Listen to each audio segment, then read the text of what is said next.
Hi friends, welcome back to Bharat vlog channel. ఈ వీడియోలో మీకు అతి ప్రాచీన వైష్ణవ దేవాలయం అయినటువంటి చింతల వెంకటరమణ స్వామి దేవాలయాన్ని చూపించబోతున్నాను. ఇది అనంతపురం జిల్లాలోని తాడుపత్రి పట్టణంలో పెన్నా నదికి చేరువలో 5 ఎకరాలలో విస్తరించి ఉంది. ఇదే దేవాలయానికి మరో 3 పేర్లు కూడా ఉన్నాయి. చింతల రాయుడి దేవస్థానము, భాస్కర క్షేత్రము, చింతల వెంకటేశ్వర స్వామి క్షేత్రం అని కూడా పిలుస్తారు. ఈ పేర్లు ఏ విధంగా వచ్చాయి అనేది వీడియోలోకి వెళ్ళిన తర్వాత సందర్భానుసారంగా మీకు ఎక్స్ప్లెయిన్ చేస్తాను. ఈ గుడిలో వెంకటేశ్వర స్వామితో పాటుగా చూడవలసిన ముఖ్యమైన దేవాలయాలు అయితే 6 ఉన్నాయి. మొదటిది వచ్చేసి శ్రీ రామానుజాచార్యుల వారి సన్నిధి, రెండవది లక్ష్మీ కేశవ స్వామి వారి సన్నిధి, మూడవది భూవరాహ స్వామి వారి సన్నిధి, నాలుగవది ఆంజనేయ స్వామి వారి సన్నిధి, దాంతోపాటుగా ఆనందవల్లి అమ్మవారి సన్నిధి, లాస్ట్గా చివరిగా గరుడాల్వారి వారి సన్నిధి కూడా మనం ఇక్కడ చూడవచ్చు. వీటన్నిటితో పాటు ముఖ్యంగా మనము వెంకటేశ్వర స్వామి గర్భగుడి చుట్టుగారము, ఆనాటి శిల్పులు రామాయణము, దాంతోపాటు కృష్ణలీలలు కూడా శిల్పాల రూపంలో చెక్కడం జరిగింది. వీటన్నిటిని మనం ఈ వీడియో ద్వారా చూపించబోతున్నాను. ఇక్కడ ఉన్నటువంటి శిల్పాల గురించి ఎంత మాట్లాడుకునే తక్కువే. ఎందుకంటే కనుక ఆనాటి శిల్పులు ఇక్కడ ఒక విజువల్ వండర్ని క్రియేట్ చేశారని చెప్పవచ్చు. ఇంకా నా మాటల్లో మీరు వినడం ఎందుకు, డైరెక్ట్గా గుళ్ళోకి వెళ్ళి ఒక్కొక్కటిగా చూద్దాము. సో గుళ్ళోకి వెళ్దాం పదండి. నెక్స్ట్గా లోపలికి మనం ఎంటర్ అవ్వగానే మనకు మొట్టమొదటిసారిగా చూసేది ఈ బలిపీఠము. ఈ బలిపీఠానికి చాలా ప్రత్యేకత అయితే ఉంది. ఇది దేశంలో ఉన్నటువంటి బలిపీఠాల్లోకి ఇది చాలా ఎత్తైన బలిపీఠము. దాంతోపాటుగా ఇక్కడ మీరు పైన ఒక రాయి చూడవచ్చు. దీనిని ఇలా తిప్పితే కనుక తిరుగుతుంది. ఈ ఊరి ప్రజలకు ఇలా తిప్పడం ద్వారా వారి యొక్క చింతలు తొలగిపోతాయని అయితే నమ్మకం ఉంది. దీంతో పాటుగా ఇక్కడ మనం వెనకాల చూస్తే కనుక ఒక రాతి రథం ఉంది. ఇలాంటిదే సేమ్ హంపీలో కూడా ఒకటి ఉంది. ఇక దీని గురించి మాట్లాడుకుంటే స్వామివారు లోపల సుమారుగా 10 అడుగుల ఎత్తైతే ఉన్నారు. ఇక్కడి నుంచి స్వామివారు సుమారుగా 70 అడుగుల దూరంలో ఉన్నారు.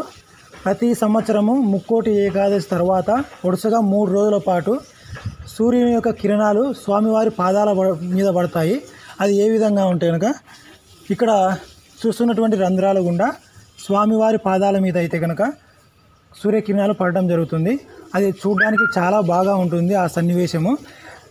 అది ఎలా ఉంటుందంటే స్వామివారికి సూర్య భగవానుడు వచ్చి పూజ చేసుకున్నట్టుగా ఉంటుంది. సో అందువలన ఈ క్షేత్రాన్ని భాస్కర క్షేత్రం అని కూడా పిలుస్తారు. సూర్యునికి మరొక పేరు భాస్కరుడు కదా, అందుకని భాస్కర క్షేత్రం అని కూడా పిలుస్తారు. మీకు ఇంకా గుడి లోపల ఇక్కడ ఈ మొత్తం రథాన్ని మీకు చూపిస్తాను, రండి.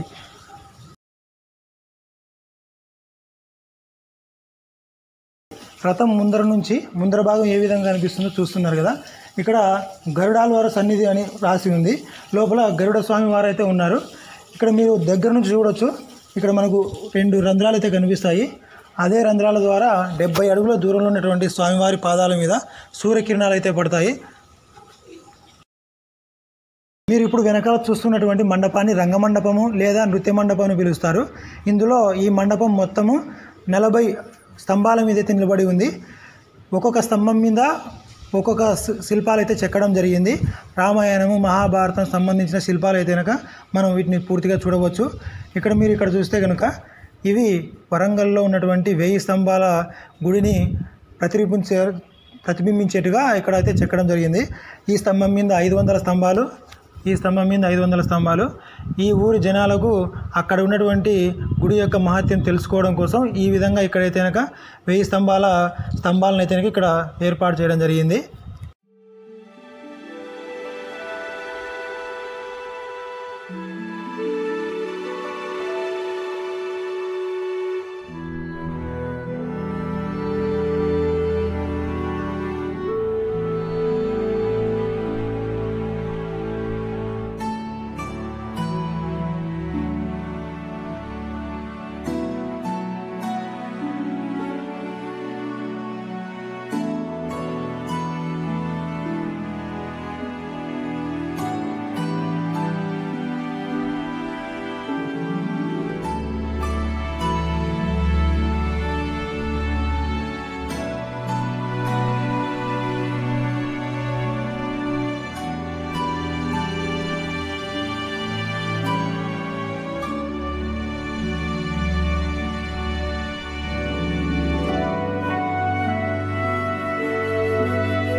గర్భగుడి వెనకాల ఉన్నటువంటి గోడల మీద 3 అంచెలుగా శిల్పాలను అయితే చెక్కడం జరిగింది.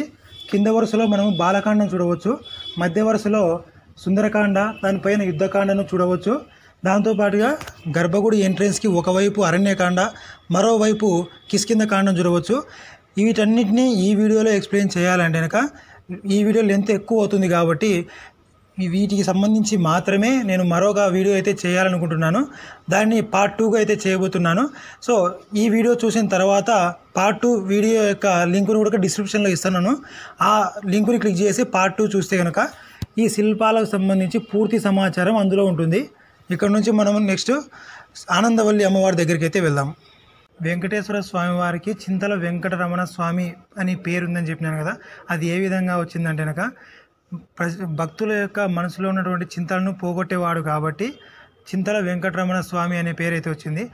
భక్తులకు చింతలు మాత్రం దూరం చేస్తే సరిపోదు, ఆనందాన్ని కూడా చేరువ చేయాలి కాబట్టి ఇక్కడ అమ్మవారు ఆనందవల్లి అమ్మవారి రూపంలో ఇక్కడ కొలువై ఉన్నారు.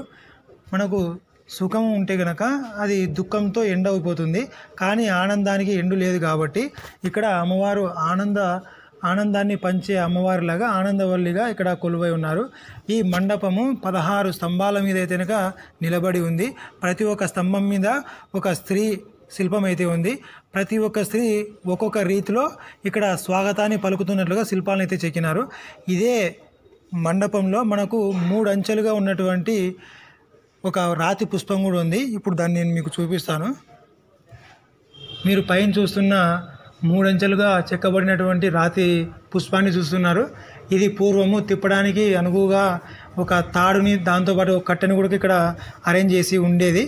కానీ ప్రస్తుతము ఆ తిరిగే మెకానిజంలో ఏదో ప్రాబ్లం ఉండడం వల్ల దాన్ని తిరిగేకి అవకాశం లేకుండా దాన్ని అయితే లాక్ చేయడం జరిగింది. ఆనందవల్లి అమ్మవారి దేవస్థానం చూడడం అయిపోయిన తర్వాత ఇటు పక్కన చూస్తే మనకు ఆంజనేయ స్వామి వారి దేవస్థానం కనిపిస్తుంది. అక్కడికి వెళ్ళి దర్శించుకున్న తర్వాత ఇటువైపుగా మనం వెళ్తే కనుక భూవరాహ స్వామి, లక్ష్మీ చెన్నకేశ్వర స్వామి, దాంతోపాటుగా రామానుజాచార్య వారి ఆలయాన్ని కూడా మనం చూడవచ్చు. సో మనం ఒక్కొక్కటిగా చూపించుకుంటూ వెళ్దాం పదండి.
ఇంతటితో పార్ట్ 1 వీడియో అయితే క్లోజ్ చేస్తున్నాను ఫ్రెండ్స్. ఇంకా పార్ట్ 2లో రామాయణ మహాభారతాల గురించి పూర్తిగా వివరణ అయితే ఉండడం జరుగుతుంది. ఈ వీడియో కనుక మీకు నచ్చితే వెంటనే మన ఛానల్ని సబ్స్క్రైబ్ చేసుకోండి. ఈ వీడియోకి ఒక లైక్ కూడా కొట్టండి. సో పార్ట్ 2 వీడియోతో మీ ముందుకు వస్తాను. అంతవరకు సెలవు, బాయ్.